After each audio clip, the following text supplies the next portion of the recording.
makeup, who you are, what you put into the game, and I'm gonna do what I gotta do all the time. But it wasn't something where I was like, oh, they put a wing on me. I just knew I'm gonna have to be aggressive. I'm gonna have to find my spots and try to get them off balance and stuff like that. And I was able to do it. The team had to go a month without Chris. What have you liked the last 2 games without Giannis, both offensively, defensively, to win a game, but also then get in this one and have a chance? I mean, there's no moral victories and nothing like that. We wanted to win the game regardless of who was on the floor because we think we got a good enough team regardless, as we've shown. But I think for us, we've been saying that it's about the journey, and us pushing towards the team that we want to become, at the right time of the season. And this is part of that, us, obviously, like you said, playing 16 games without Chris. We had to continue to find a way and lean on guys to step up and kind of fill that hole collectively, and they did. And now, playing without our best player, it's the same. We got to have the same mentality. We got to be confident. We got to look around the room and see. We got a lot of depth. We got experience. We got guys that can get a lot done. And that's been our mentality, but I think when we become whole, as we close out the season, all of these experiences and all of the adversity that we've had over the course of the season, I think it'll shine bright, in the moments that we need it to. You obviously can't control injuries and stuff, but you mentioned that not being able to be whole for this long a time. How important is it going to be for you guys in the next couple of weeks to get on the floor and actually have some games?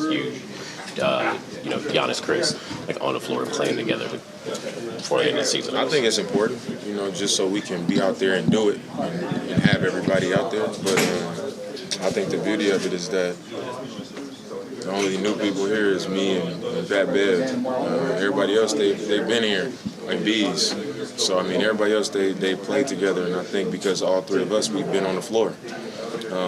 You see Chris came back, he just jumped right back in, and he knows who he is to this team and to this organization, so he has a natural type of comfort coming back, and I think it'll be the same with Giannis. On the other hand, Bobby hasn't missed a game yet this year. Just what do you see from him stepping into that role? If it's Giannis out, he plays a little more 4. If it's Chris out, he steps up in the second year. Just what do you kind of see from him? The same thing he's been doing. I said it after last game. He's a starter on every other team where Giannis is not in front of him. And he shows it. I think when there's more minutes and more opportunity out there, obviously he's going to get more minutes and more opportunity when we down a big. And he's been getting the opportunity to spread his wings and do what he got to do. And it's been consistent.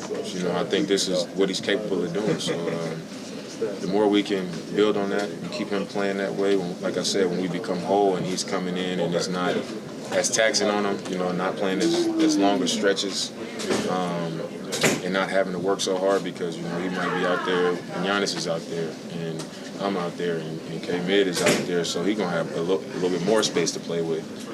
But the rhythm that he's kind of gotten into, I think it'll be great for our team. What stands out most about their defense and the way you have to attack? I know you mentioned Jalen, giving you that pressure, but Al switching, the drop they play. Just what can you carry forward in terms of manipulating that? There's nothing I haven't seen before, none of it. So obviously they do what they do well, and you just got to be sharp and tactical about how you attack it. But it's I've seen everything at this point in my career, so it wasn't that big of a deal, honestly. Thanks, Dave.